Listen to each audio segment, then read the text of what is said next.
Hello, and welcome to Dog Body Language and Behavior Training. We are thrilled that you want to help us out and help our pups out to acclimate to our shelter and get ready for their new homes. I'm Elizabeth Manwiller. I'm the Deputy Director at Animal Rescue League, and let's get started, okay? We're going to talk today about canine communication. Dogs have a complex system of communicating with people and with other dogs. They communicate through vocalizations, smells, scents, body language, and direct contact. Remember to observe all of the signals a dog is sending when interpreting dog body language. We have to look at the whole package. It's super important. And all of this is going to help us help our pups. So today, we are going to look at all of these different parts: the nose, the tail, the ears, the eyes, the mouth, vocalizations, fur, general body carriage, all of this together so we can have a better idea of how to interact with our pups.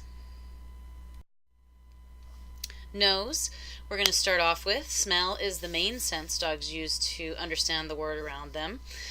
Dogs' nostrils are in gray up here. So you'll see this is the side cut of a dog. This is the outside of the nose. The red lines indicate their smell receptors, and the blue lines are their breathing. So they have a lot going on up here in that smell. The part of the brain that controls smell in dogs is 40 times larger in dogs than it is in humans. So they have about 300 million scent receptors. Comparison, humans have about 6 million. So if you're going to make an analogy to maybe vision, what you and I can see at a third of a mile, a dog could see more than 3,000 miles away and still see as well. So that's not what they can see, but the analogy to vision. It's just easier to wrap our head around that. Dogs can detect odors in parts per trillion. So we might notice if our coffee has had a teaspoon of sugar added to it, right? We can kind of smell a little sweetness in that. A dog could detect a teaspoon of sugar in 1,000,000 gallons of water, or 2 Olympic-sized pools. That's incredible scent. Another dog scientist likened their ability to catching a whiff of one rotten apple in 2 million barrels of apples. So if you have 2 million barrels of apples, they'll be able to smell that one rotten apple in all of those healthy apples. So, as you can imagine, the smells in a shelter can be quite intense. They can be frightening, they can be stressful and overwhelming for all of our dogs. So this means that we can add a lot of stress to our animals. So different smells, different stressors, and it can change on a day-to-day basis. So we have to always keep that in mind. So don't wear strong perfumes into the shelter. That could be off-putting. Try to be as neutral as you can in the facility. Our tails, tail wagging may almost always seem as though it's friendly, happy, right? That's what we always feel. Well, it was wagging its tail. Unfortunately, this is just not the case. Not all tail wagging is positive. There's all different kinds of wagging. So the position, as well as the movement, the type of movement, it all kind of plays that part, right? So don't forget as well, there are different types of tails. There's really curly tails, there's very straight tails, and sometimes there really isn't any tail at all, or we have that little nubbin that makes that whole back end move from side to side. So sometimes the tail is not a factor in determining behavior, so we have to look at all of them as unique individuals. A loose tail or a propeller-like tail may indicate a friendly or confident dog, so nice and loose. So this guy is in an alert pose and he's looking, his tail is upright though. It may be going back and forth, side to side, maybe doing that propeller where it's going around and around and around. Confident, friendly dog. Mid-level or stationary tail position may indicate a resolute and or alert dog. So this is like a mid. It's not as high up as this tail, right? It's nice and mid. It's kind of coming out straight. And then this guy's got a curl going on.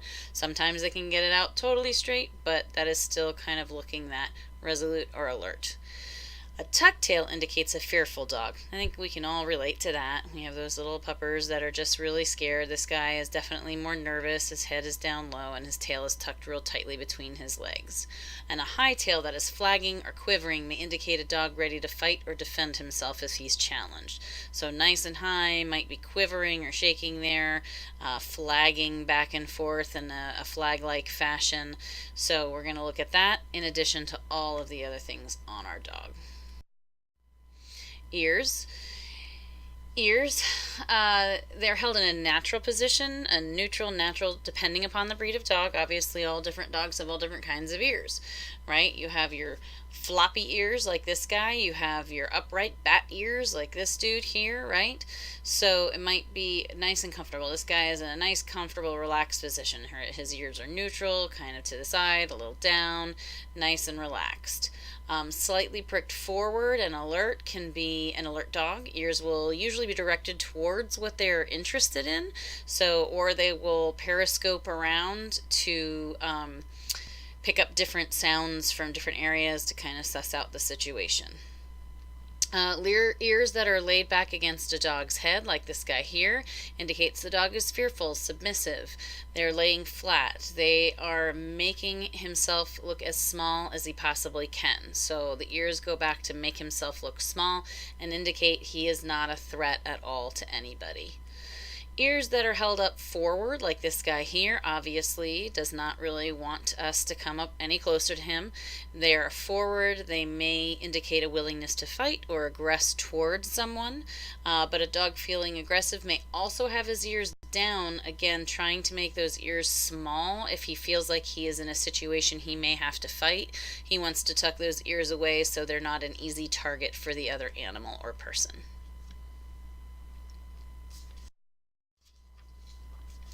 Moving on to eyes. Dilated pupils or glassy eyes may indicate fear, so large pupils allow the dog to absorb more visual information as he prepares for a fight or flight response, which we'll talk about in a moment.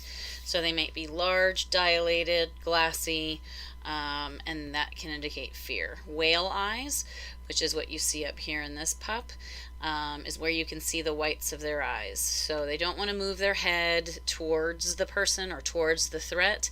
They usually keep their head stationary and then they move their eyes to look at that person. This indicates a very high fear level. Frightened dogs will usually break eye contact repeatedly and may not be willing to make eye contact at all. Hard eyes are a cold, icy look, usually associated with a direct stare. It indicates a dog may be prepared to fight or aggress forward. Hard eyes are not a good thing. They are not having a staring contest with you. It is not proper etiquette in the dog world, and it usually, again, means that they are ready to take action. So if you have a dog staring at you with hard, unmoving eyes, a cold, icy look, walk away. Walk away from that animal. Let them know that you're not a threat, that they don't have to display that behavior. Soft eyes is what we really want to see. A warm, sometimes squinty look, like this little pup up here, so super cute. They indicate a dog that is friendly, willing to interact, relaxed. These dogs may make direct eye contact, may look calmly away. It's not as though they're just going to be endlessly staring at you, although sometimes they're just so much in love with you they can't break that focus. But it's usually accompanied by this wonderful little face here that's nice and soft and squishy, right? So looking really soft. That's what we want to see. Next, we're going to talk about the mouth. So a relaxed or alert dog will usually have a relaxed mouth, maybe slightly open or closed, teeth not exposed, mouth not pierced or still. So this guy has a nice relaxed mouth. It's nice and open and a nice smile there. This guy is just kind of relaxed. His mouth is closed, but his ears are nice and relaxed. His face is calm.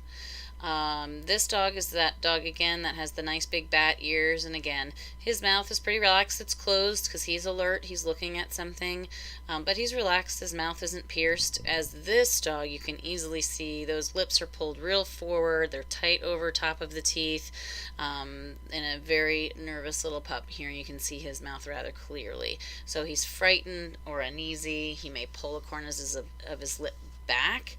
That's a long lip, so it might go back as well, but they're pierced and tight around those teeth. Continuing with mouth, if the dog pulls his lips back, baring his teeth and wrinkling his muzzle, he's telling you that he does not want you near him. This is an agonistic pucker, so otherwise known as baring the teeth. He is letting you know, please get away from me. I'm not happy. This guy right here, not happy right now. His nose is real wrinkled and pierced, right? His eyes are pierced. He's got a furrowed brow. His mouth is open. You can see the teeth. He's most likely growling. He's indicating very clearly that he does not want you to approach him. Please do not approach animals like this. They are telling us this for a reason. So growling is not a bad thing. Baring teeth is not a bad thing. It's communication. We want to make sure that the communication that we are receiving from our animals is heard so they know that we are not a threat. The other thing that's often confused for a baring his teeth is the submissive grin. So this is a great example of a submissive grin. This guy is smiling. You see here the lip is kind of more forward. Here it's pulled back into like a little smile-esque kind of thing. The eyes are squinty. The teeth are bared. The nose isn't quite as wrinkled and as furrowed as this. This is definitely a dog that's wishing to express submission. We want to take this, as a serious sign because they are letting you know, I'm not a threat. I don't want to hurt you. Please don't hurt me. It's telling you to go slowly, go gently. It could also be a sign of extreme excitement and happiness upon seeing you. Certain breeds like greyhounds, Doberman pinschers, they have happy, excited facial expressions like this and just are really happy as well. Sometimes they'll be yelping or whining, definitely the squinty eyes, and the behavior is certainly looser and lower most of the time.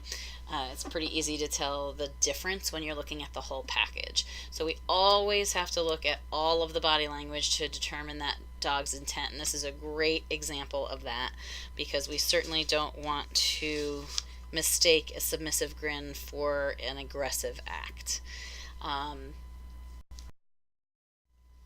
On this next slide is a fabulous example of how things can escalate. So in this first slide, this is preliminarily aggressive. Dog's ears are back, direct stare, eyes are wide, and her lips are pulled down over her teeth. So it's not like this big smiley dog with the lips pulled back like this. They're down over the teeth and forward. Now the threat gets a little, closer, and the dog's head goes out a little bit more. That chin is coming out, probably giving a low growl at this point.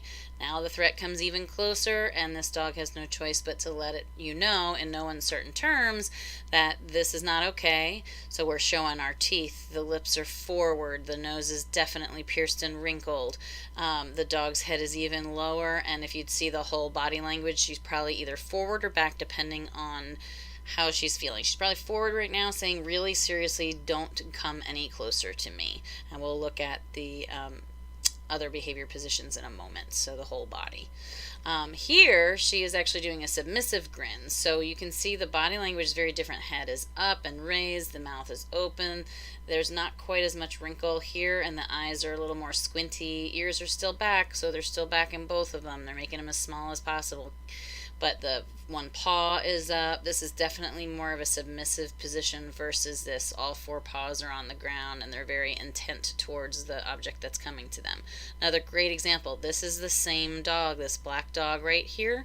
So you can see very relaxed, very neutral position, exactly what we want our dogs to look like. Open C mouth there, a C-shaped mouth, nice and loose, loose eyes, loose ears, loose nose, everything is loose. This is the same dog now with more of a threat. Ears go back, eyes get much larger.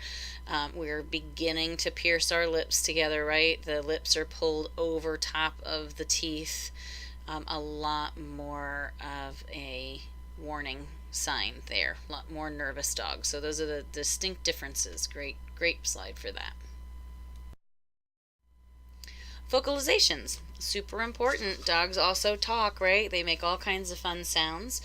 This is a fabulous article from the WholeDogJournal.com. If you just Google dog vocalizations, and this will come up. It's a really great simple article to kind of see what the different types are. You're looking at 6 general types of vocalizations, and obviously different people have different theories, but we're going with this because it seems alert and to the point. So we have barking, baying, growling, howling, whimpering, yelping, whining. So barking, there's all different kinds of barking, right? There's distress, there's high, which is like a high-pitched and repetitive. Boredom is another thing, and it's usually like a repetitive monotone.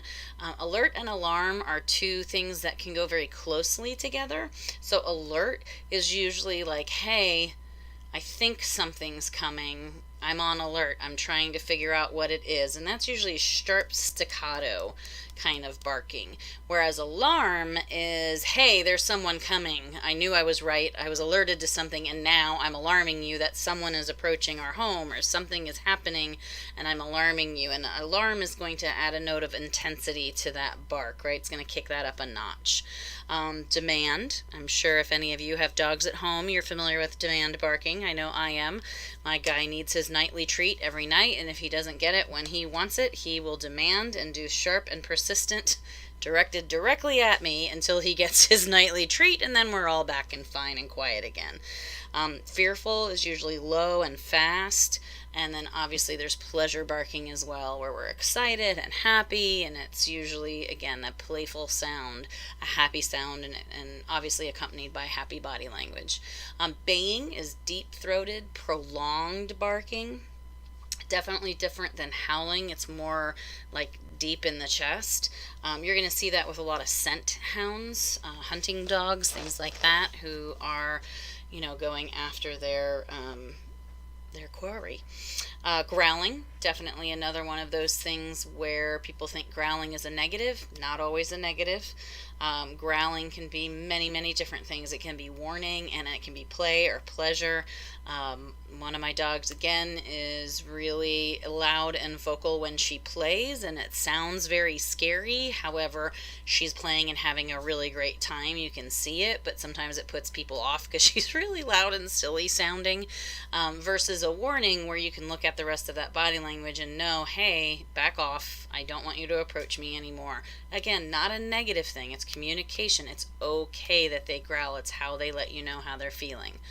Howling is always a lot of fun. There is nothing in the world like howling with a bunch of dogs. It is so much fun. It usually indicates communication between pack members, or it can be a sign of distress. So we have to always look at our animals and see what it is. You can have an animal howl down the block, and another animal will start, and another animal will start, and the whole neighborhood gets into it. It's quite funny. Whimpering obviously can mean different things as well. Pain is certainly something that goes along with whimpering or yelping, and it tells the other pack animals to slow down, right? So if we're playing and it's frenzied and a dog starts whimpering, sometimes it's like, okay, let's slow down a little bit. Let's, get together, let's calm down and get to a different level with our play. It can also be extremely excited, right? You come home from a long day of work and they're so super happy to see you. They're whimpering and yelping and jumping and just so excited that their favorite person is home. Whining is generally high-pitched vocalizations. And it's generally used when a dog wants something, right? Or there's an increased level of stress. So if they really want their favorite toy and it's on the table and they've been a bad boy and they can't get their toy, they'll whine until they give it to you. Or if they have some increased stress, they may be whining as well. So you always want to take all of the situation into account. Piloerection, otherwise known as raised hackles. This is another behavior that a lot of people identify as a negative, and that's actually not the truth. Piloerection is literally an emotional response to something. It could be negative, it could be positive, it could be neutral. It really just, it's kind of like goosebumps in us, right? So we get goosebumps for all sorts of reasons. We might be cold, we might get excited, we might be remembering something special that happened to us in the past, and it elicits a happy response that gives you goosebumps, right? So it's an emotional response to something. You can easily see this most of the time right along the back here. So you see a great example up here. It can go from the neck all the way down to the tail, and the tail itself can get all puffy. Some dogs just have puffy tails. This guy just has a puffy tail. Sometimes the tail puffs up as well. So it can be the entire ridge of the back. It could just be part of it. It could just be around the neck. It could just be around the back part of the dog. It doesn't have to be the whole thing. This guy has much shorter hair. You can see this raised ridge like goes all the way down his neck. You see that darker part, and that's a raised hackle all the way down because he's obviously very alert and attentive to something in the distance. Again, not always a negative. And this is definitely harder to see in long-haired dogs, so it may be something that you can't use as a behavior indicator, body language indicator for really long-haired dogs. So let's look at all of this as a whole now. Friendly, confident posture. This is what we want all of our dogs to look like, right? Relaxed, friendly. You're looking at that tail down and relaxed. Nice neutral body position, squarely over all four. Weight flat on all the feet. Mouth slightly open, tongue out. C shape on that mouth. Head is high. Ears up, not forward, not backwards, or just kind of a neutral. This is what we want all of our dogs to look like. Here's some examples of a friendly, confident posture. As you can see here, we've got 3 dogs. They all have soft eyes, soft ears, open mouths. You've got this pitty on all 4, nice evenly, nice relaxed body, tail's probably going. Nothing like that big pitty smile. There's nothing in the world like a pitty smile. Love those bad ears when one doesn't go all the way up, but nice neutral position. So great example of that friendly, confident posture. Play bow posture is definitely something that's a positive. It can also be used as a calming signal. This is definitely never a negative, other than maybe a dog is a little stressed and is trying to tell other dogs that he's friendly, but it's generally an invitation to play. So tail up, bum up, feet forward, bent by the forepaws, mouth is usually open and happy, pupils are dilated, the ears are up, usually wiggling, nice broad wave to the tail. This is what we want. So we have some examples of our play bow. Again, nice and loose, dogs together saying, yeah, let's play. It's a beautiful thing. All right. Okay, now we're going to look at resolute alert position. So again, this is not a negative or a positive. It's a pretty neutral position. They're checking out the world around them, seeing what's going on, seeing if they need to respond to anything or if they can relax and be happy. Ears are forward, may be periscoping around, again, listening to their environment. Their eyes are usually wide, but they have a smooth nose and forehead. Mouth is closed. Slight forward lean, standing tall on all 4 feet, on all toes. Tail may move slightly from side to side or be horizontal. Sometimes it just like bristles or, but it's not stiff. It's just horizontal. And don't forget those curly tails. You might just be looking at that base of the tail that is out straight. And here's some examples of that resolute alert posture. You see that they're on all 4 paws, their face is pretty relaxed, their mouth is closed, their ears are neutral, their eyes are wide, checking out the environment. You see the example right there of that curlier tail, but it's out straight at the base. So some good examples there for resolute alert posture. Submissive, fearful posture. This is definitely something you're going to see in the shelter and something that you need to pay attention to, because this can move from fear-based aggression pretty quickly, and we don't want that. We don't want to press these dogs that are submissive and in this fearful posture. They're letting us know they're not a threat, so we need to let them know neither are we. Body is lowered. Tail is usually tucked, may wag slightly, but it's usually tucked between the legs or all the way under really tight. Obviously, the tighter the tail, the more severe that stress can be. They may leave sweaty footprints. They are absolutely generally not squared off on all 4 paws, so a paw will definitely be raised. at one point or another during this interaction. The ears are back. They're trying to make themselves look as small as possible. Their forehead is smooth. Eye contact's brief, generally indirect, probably whale eye going on. They may lick at the face of a dominant dog or just the air in general. Again, this is a calming signal, letting the other dog know that they are not a threat and calming them down in the process. The corner of their mouth is usually pulled back because, again, they're trying to make themselves little small as possible. But the big thing to look at here is that paw is raised, right? Okay, here are some examples of submissive, fearful posture. So you see we have the paw up, low body posture, tail tucked, head down, softer eyes. Again, not a threat. The top picture there, you can see that there's some licking going on, some submissive licks there for that other dog. Again, not a threat.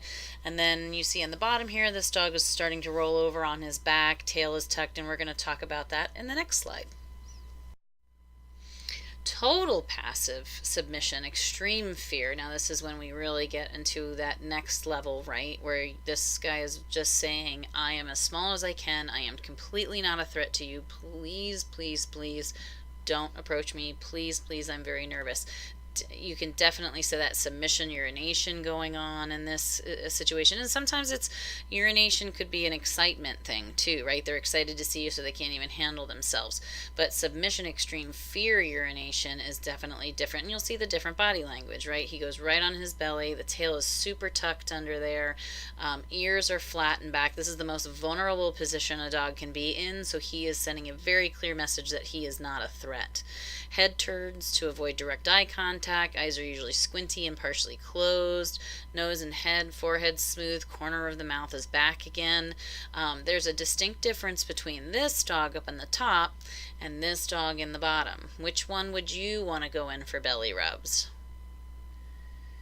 This guy is obviously loving life right now. His tail is down, his belly's up, he's got this huge grin on his face, his mouth is open and relaxed, his tongue is hanging out. He is enjoying time with his human and is asking for belly rubs. What do you think this guy's gonna do if you go in for those belly rubs? You can see the pierced lip, the lips tightly over the teeth. If this arm would not be there, this ear would definitely be down. This one is down. His eyes are kind of squinty but wide, and little whale eye going on there. Tail is tucked really deep. This little girl's telling you, I am afraid. Please don't touch me. I'm not a threat to you, but please leave me alone. We must listen to our dogs when they're in this position because they're really, really scared and nervous at this point.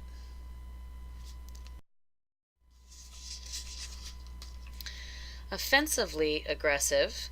So this is definitely different than defensively. So we have an offensive aggressive. This is coming towards you, right?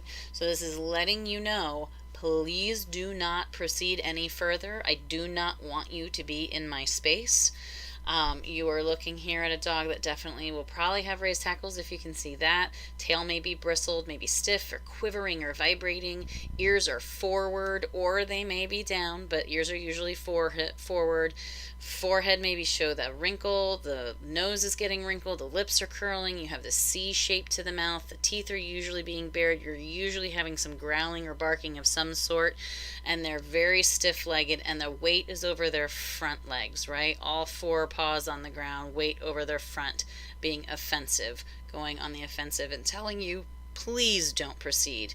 This guy is a great example. The C-shaped mouth, the wrinkled nose and forehead, the ears are forward but down, right, for his type of ear, and then the body weight is forward on the dog, so he's got his weight centered over the front legs. So this is the next level, is defensively aggressive, right? So you're looking at a much different picture. Body's lowered, tail can be tucked with little or no movement. Sometimes it's straight out, but sometimes it's tucked. Hackles can be raised. Ears are usually back because, again, they're making their ears small. It's a point where not another animal can get a hold of them. Pupils are dilated. The nose is wrinkled. The lips are slightly curled. Teeth may be visible or showing. Definitely may be barking. You notice, though, that the weight that he has going on is now his weight is going back towards the back of his leg. So he's getting ready to leap forward if he has to. He is in a position now which can cause him to jump forward and actually attack. So we don't ever want to get to this position, right? This is a super scary position. So if you have a dog in this position, this is when you don't turn around and run. This is when you back away slowly. This is when you use your calming signals of yawning and turning your head and averting your gaze. You don't want to stare directly at the dog because that's threatening behavior. This is someone that's on the defense and can attack. So you want to get away and you want to get to a safe space as soon as you can, but you don't want to turn around and run. Another thing that this looks very similar to is our submissive behavior, right? The submissive behavior, if you remember, the tail was tucked, the body was low, the head was low, the ears are back, the lips could be slightly curled, right? But what's the one thing that's different on this dog pretty much than any other position that we've seen or that we can look at as submissive? All four paws are on the ground, right? He is squared off. All four paws are in the ground. He's ready to do some damage. Whereas with the submissive, they always have that paw up. They're kind of off balance. They're not real sturdy on their feet. The paw is up. So that's something to understand, that they can be confusing, but there's some real distinct differences here. And this is a dog getting ready to go for it. Okay, now we're going to look at fight or flight. This is a reaction when a dog feels threatened. A lot of our dogs are trying to suss out and make this determination in the slides that we just looked at, from the submissive position all the way up to the defensive position. If they are backed into a corner or if they're in a situation where they feel like they can't escape, then they will use that fight response. It's just a natural instinct. I will tell you that the majority of times animals want to get away. They don't want to fight. This little guy up here is backed into a corner. I think if pressed, he could definitely move into that fear aggression state because he probably doesn't think he has a lot of choice. You can see he's nervous. He's whale eyeing. His head is low. His lips are pierced. The best thing to do in this situation is to act calmly, move slowly, return that dog to their kennel so they can decompress a little bit and gather themselves and know that everything is fine. We want to get them out of that cornered situation, right? Remember, the shelter environment can be scary for dogs. Even if they are doing fine for several days or weeks, the constant daily stress can take a toll. And so every day we have to look at our dogs as a whole on that day and not take for granted that they're fine. And we just want to make sure that we let them know that we mean no harm to them, get them into a situation where they feel more comfortable. So now we're going to talk about dog bite prevention, and obviously this is kind of why we're doing all of this and why we've talked about behavior and body language. It's really for safety. You always want to be cautious around strange dogs, right? Whether they're here in the shelter or out in the world. You want to always assume a dog who doesn't know you may see you as an intruder or a threat. You don't want to pet a dog without letting him see and sniff you first. You don't want to approach from behind or over their head or approach directly at a dog. It's kind of rude to come right up to a dog like that. You want to kind of go slow. You want to be calm. You might want to, go sidestep it and come around them in a curving fashion. Like we talked about with the defensive aggression, you never want to turn your back to a dog and run away. Their natural instinct maybe to chase and catch you, so you want to always back away from an animal and in a calm fashion. It's much more common for a dog to bite out of fear, defense, than because he actually desires to hurt you, offense. We have to understand that this idea of dominant and submissive is actually a relationship, not a state of being. This is body language that a dog uses to communicate that he means no harm and will not challenge another dog or a human. So that's submissive body language. Or that he wishes to establish that he feels that he ranks higher than another dog or you and is willing to fight for a position if challenged, the dominant body language. It's a relationship that will change depending on the company present. So a dog could be submissive to one dog and dominant to another dog or human. It is not a thing. It is that they're submissive to or dominant to another factor, right? It's not that the dog as a being is a dominant dog. It is they are dominant towards a specific situation. So understanding that is super important when we talk about dog bite prevention. Use extra caution when the dog is backing away from you, wanting to get away. The tail is tucked really far under that body. You just want to always be mindful of that because this is an obvious indication the dog is nervous. Whites of the eyes, all three of these dogs, you can see the whites of their eyes in these pictures here. Hard stare. This guy is hard staring, eyes wide open looking at this baby, and he's probably thinking, oh my God, don't stick your fingers in my face anymore. Please don't stick your fingers in my face. You gotta look at that type of behavior. Licking lips, yawning, those are calming signals we'll talk about in a moment. Body tension, the tail stops wagging, they freeze up, they stop panting, they eating or moving or wagging, they just freeze. That's not normal behavior for a dog. That means something in the environment is freaking them out. So we want to just kind of use extra caution, and again, if we're ever in a position where we're walking these dogs and something like this happens, let's just get them back to the shelter. Let's start walking towards the shelter. Let's ask for some help. Again, we're going to assess that dog's body language before and during handling at all times. Signs of stress in dogs are many, many different things, right? So there's shaking, shivering, excessive scratching, biting, licking, whining, barking, howling, trying to get out of the room, trying to get out of the kennel, dilated pupils, restlessness. Some of the big things, you're going to see excessive dandruff, excessive shedding. That's very normal in stressed dogs. There could be loss of appetite, which can become a problem if they're not eating in the facility. It's something that we really take seriously. So our team really goes to all different lengths to make sure that they're eating. We've got volunteers that bring in ground beef that is cooked up in eggs and all kinds of wonderful things. Thank you, our volunteers. Diarrhea is one of those things that is a conundrum in a sheltering environment because it can mean so many things. It can mean sickness. It can mean a diet issue. It certainly is a sign of stress. It can mean a parasite that's in the body. There's all different things that diarrhea can be. So just because you see diarrhea doesn't necessarily mean the dog is sick. It may just be stressed out in this environment and its body's just not processing things correctly. So we want to kind of kick up our in-shelter enrichment, our in-kennel enrichment, do more walks, maybe give them some quiet time to get them a little more comfortable to this setting. When we get really into some of the behaviors that are more extreme, like constant pacing, behavioral withdrawal, which could be like that shutdown where they just stop everything. They don't want to eat, they don't want to interact, they don't want to get up, they don't want to go for a walk. That's a behavioral withdrawal. That's very serious, and we need to really address that quickly.